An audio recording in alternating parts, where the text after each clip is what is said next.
बळीराजाचा सेनापती म्हणजे ज्योतिबा आपली आई म्हणत असते की इडापिडात तळू दे आणि बळीचं राज्य येऊ दे. या बळीराजाचा सेनापती म्हणजे ज्योतिबा तो पंजाबात होता आणि पंजाबातून त्याला दक्षिणेत पाठवला. त्याच्या आरतीत सुद्धा तसा उल्लेख आहे. उत्तरेचा राणा दक्षिणे आला आणि दक्षिणी केदार नाम पावला. हा दक्षिणेत आलाय कुणासाठी आला तर आमच्यासाठी आला. कुणापासून रक्षण करण्यासाठी आला तर आर्यांपासून आमचं रक्षण करण्यासाठी आला. इथं आला त्यानं आमच्या कुळ्या सुरक्षित राखल्या, आमच्या पूर्वजांचं रक्षण केलं म्हणून तो आज आमचा कुळस्वामी. कुळस्वामी कुणाला म्हणायचं? ज्यानं कुळ्या राखल्या तो आमचा कुळस्वामी. ज्योतिबा कुळस्वामी. त्याची शासनकाठी म्हणजे फक्त एक लवाजमान आहे तर ती त्याच्या सार्वभौमत्वाची आणि त्याच्या विजयाची निशाणी. कोणीही लोक येतात तिथं आणि भोळ्या भक्तिभावाने येतात आणि त्याला अर्पण होतात.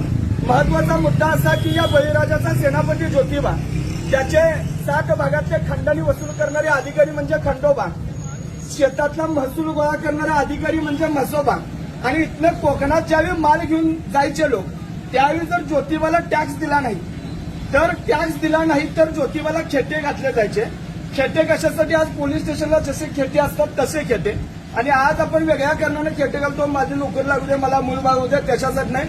हा ज्योतिबा आपला पूर्वज आहे ज्याच्या पाठी मग बा म्हणजे भैरोबा, मसोबा, बिरोबा, खंडोबा, चाकोबा, सळोबा, नाईकबा, ज्योतिबा, विठोबा आणि ज्याच्या पाठी मग आई, मर्याई, मसाई, टेमलाई, तुळजाई, जाकाई, जोकाई, रखमाई ही आमची आई आणि आमचे बाप हे आमचे पूर्वज आहेत आणि ही आमची दैवत आहे. त्यातला ज्योतिबा हा आमचा आहे आणि त्याची शासनकाठी आपण ज्यावेळी घेऊन येतो त्यावेळी प्रत्येक भागाचं ते प्रतिनिधित्व करणारी शासनकाठी असते. महत्वाचा मुद्दा त्याच्या पलीकडे जर जाऊन बघितलं तर ज्योतिबाचं मंदिर बांधलं कुणी? महाजी शिंदे नावाचा एक मराठ्यांचा सेनापती होता. 1761च्या पानिपतच्या युद्धात मराठ्यांची प्रतिमा मलिन झाली. ती प्रतिमा धुवून काढण्याचं काम गयात माळ असणाऱ्या वारकऱ्यानं धुवून काढलं. त्या वारकऱ्याचं नाव म्हणजे महाजी शिंदे, ज्यांना पाटील बाबा म्हणत. त्या महाजी शिंद्यांची दहशत एवढी होती की त्यांनी ताजमहलचा वापर, आज लोक फिरायला जातात जगातलं 7वं आश्चर्य आहे, पण तरी सुद्धा त्या ताजमहलचा वापर त्यांनी करवाकुंटी ठेवण्यासाठी केला होता. एवढी दहशत की दिल्लीचा सुलतान कोण हे ठरवायचं आमचा महाजी बाबा. हे महाजी बाबा एकदा रत्नागिरीत मोहिमेवर होते आणि मोहिमेवर असताना त्यांना यश मिळत नव्हतं पोर्तुगीजांच्या विरोधात. ते नवस बोलले की तेव्हा मला या मोहिमेत यश मिळू दे, मी तुझा देवस्थान या ठिकाणी कोल्हापूरला निर्माण करतो. आणि म्हणून रत्नागिरीतला देव म्हणून या गावाचं नाव आहे वाडी रत्नागिरी.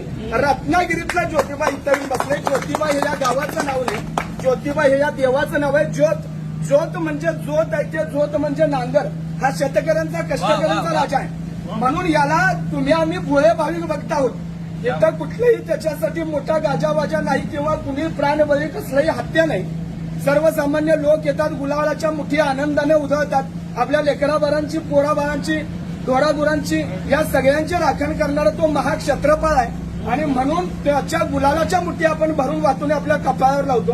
हा इथल्या मातीचा रंग आहे. इथली माती तांबडी आहे. ही तांबडी माती म्हणजेच ते गुलालाचं प्रतीक आहे. म्हणजे आपल्या देवतांचं एक स्थिरीकरण आहे. कसं आहे तर कुणाचा गुलाल आहे, कुणाचा बुक्का आहे, कुणाचा अष्टगंध आहे, कुणाचा भंडार आहे, कुणाचा चौंड गाय वाजवायचं, कुणाचं पकवाज आहे, कुणाची दिमडी आहे, कुणाची ढोलकी आहे, कुणाचा उदो आहे, कुणाचा चांगभला आहे. तर चांगभला म्हणजे काय तर पंजाबात एक शब्द आहे चंगा भला. चंगा भला म्हणजे तू क्या चंगा भला आहे की असं म्हणतात.